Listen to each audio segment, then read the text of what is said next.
Hello and welcome to Most Clicked, where we break down the popular stories of the week courtesy of the Education Marketer email newsletter. I'm Nathan from Smile, a leading digital agency for the higher ed sector, and today I'm hosting this session with my good friends Matt Lees, also from Smile, but also Kyle, who is the Education Marketer. You can find out more over on wearesmile.com/most clicked. So Kyle, why don't you take it away and tell us what was most clicked in your latest newsletter? So big one for last week's was Leeds Beckett. They are always a kind of go-to university for this time of year, really, because they often do a lot of good stuff with their welcoming and their induction. But this year, I've noticed some slight different stuff going on with them. So they've got everything combined into one view here now. Whereas in the past, I'm pretty sure some of this stuff was located on different sites. And it's quite an interesting one to look at for other universities too, where they usually go for having their event site separate for all those welcome activities to more sort of bread and butter processes like enrolment. So you can see with this site here, they've mixed it all into one, and you've got your general sort of enrolment call to actions here, as well as like a sticky sort of button here that stays as your key enrolment CTA alongside your different journeys for new students, returning students, as you'd expect there. You might think there's a lot going on here, but I feel like as long as you've got those sticky CTAs going on, in addition to your general sort of event discovery stuff going at the bottom, it sort of hits on the marks to those user groups. The interesting thing for me this week, though, was this little, I'm going to call it like an exclamation point or an asterisk, hovering over it here. And you can see the universities distancing themselves slightly from any event put on by its union. And, you know, I'm not targeting Leeds Beckett here. I'm pretty sure a lot of unis will be doing the same this year. Yeah. You know, because you've got that sort of social distancing in place at the university. But when it comes to the social events, it's quite different. So that's sort of the way things are rolling this year. I don't know if you've seen anything different, have anything to add to that from your own clients at the moment. Yeah, what do you reckon, Matt? I think it's a really good set of content going on there. It seems like you said, Carl, there's quite a lot going on, but everything seems quite relevant. The picture of the food really caught my eye as we were scrolling down. I quite like that as a feature. How did you come across this one, Kyle?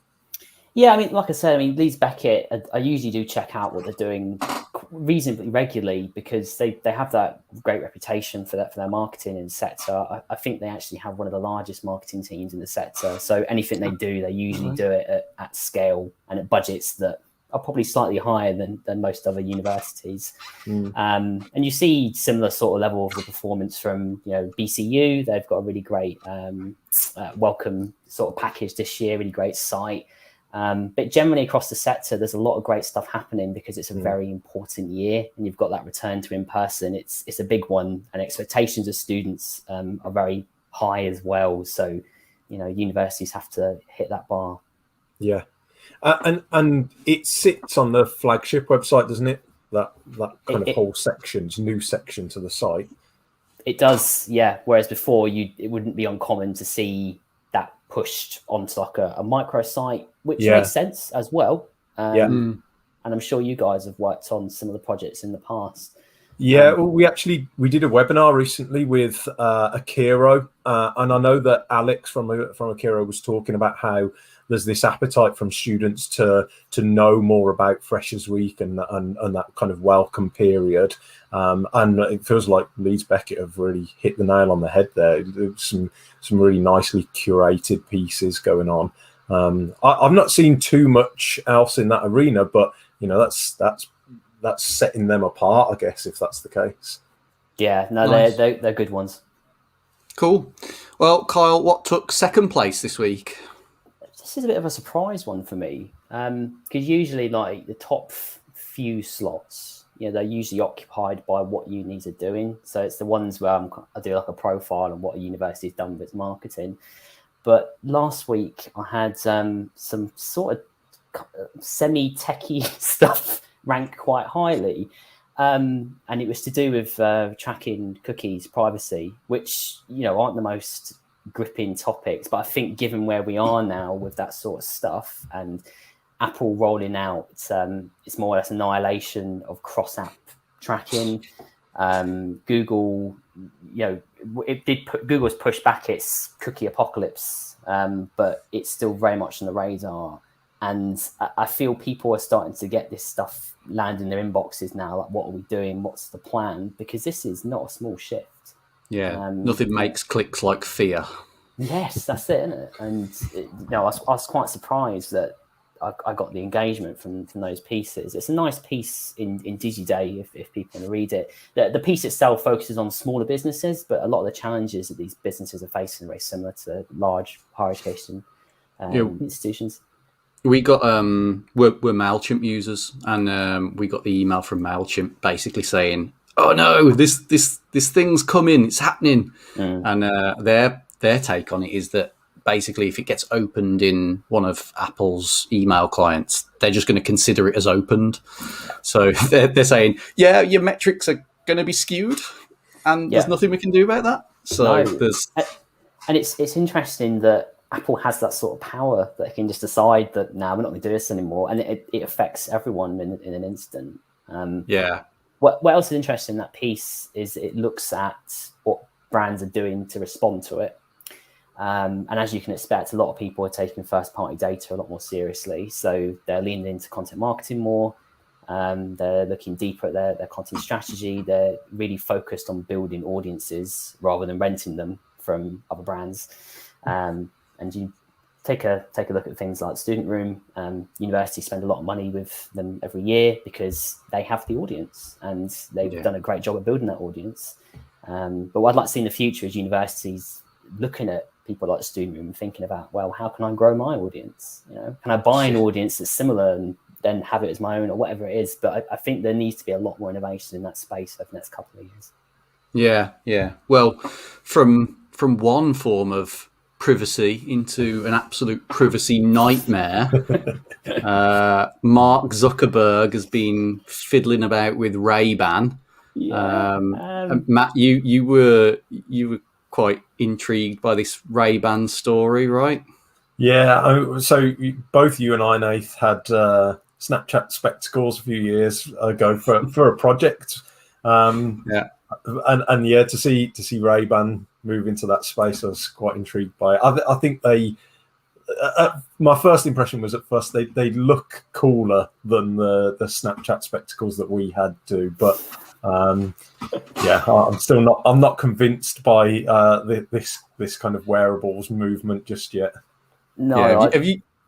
Sorry, Carl, go ahead. No, I think I need a bit more convincing. I mean, I'll happily wear an Apple Watch because it's understated. It just kind of fits in, but I can't do this. I can't put these on my face. And there's already articles popping up where they're announcing that because the cameras have to have a light to show that they're filming, but there's already articles popping up saying that light isn't clear enough. So do they have to? Is it like a legal requirement then? I don't think so, but it's polite maybe. And also, I'm just amazed that Facebook did this because they're always under the hammer for privacy and infringement. Why would they create a device that could film people? I mean, how awkward would it be if you're talking to someone and then the light pops on? It's like, wow, please stop filming me. That was always the problem with spectacles. I mean, to be fair, the spectacles ones, the camera had like massive yellow rings around them, so they weren't exactly subtle.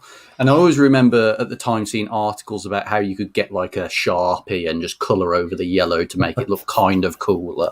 But it was always the thing about when you click that thing on the side and the light started flashing, it was just like a massive look at me moment. And I remember doing it a couple of times and there were people just like, double take it, and like what's going on there, and you just felt like a creep immediately with kind of doing that. In a sense as well, it's quite a shame because the footage that they created was always quite useful and quite nice. Awesome. You know, the fact that it was in the circle and you could do different things with it. But yeah, I'm with you. Like the moment that I put them on, I've actually got mine here if you want to see them. Yeah, go on. Yeah. There you go. Oh yeah. Here's the yellow circles that Let's get a close up. Very cool. I bet they're not charged, are they? No, unfortunately not. She That's charged a them shame. beforehand, but I remember catching myself in the mirror the first time I had them on and thinking, yeah, these are not for me. Yeah, but they're not for Mark Zuckerberg either. I mean, Carl, No, good point. Carl, are you on that on the Ray-Ban site? There's like a feature of Zuckerberg, isn't there? Towards look the at bottom. it. Like, I mean, it's just the look at this uncoolest setup. style. Look at it. I mean, what is going on here? I mean, if you're going to launch a new product like this, you want to be cool. You don't put Mark Zuckerberg on the front, do you? I just don't understand it. No. I don't understand what the product is, who's it for. It's certainly not for Facebook's users. It just doesn't make sense. And this will be old news in the next month or so. No one will have one of these. 100%. All right. Well, I think that just about wraps up everything. This has been a blast. I think we should do this again, right? What do you think? Yeah, it was good. Fun. All right. Yeah, cool. I think it's been awesome. Matt, Kyle, thanks for your time. Thanks for your insight. And thanks to everybody for watching. See you next time. See you again. Bye.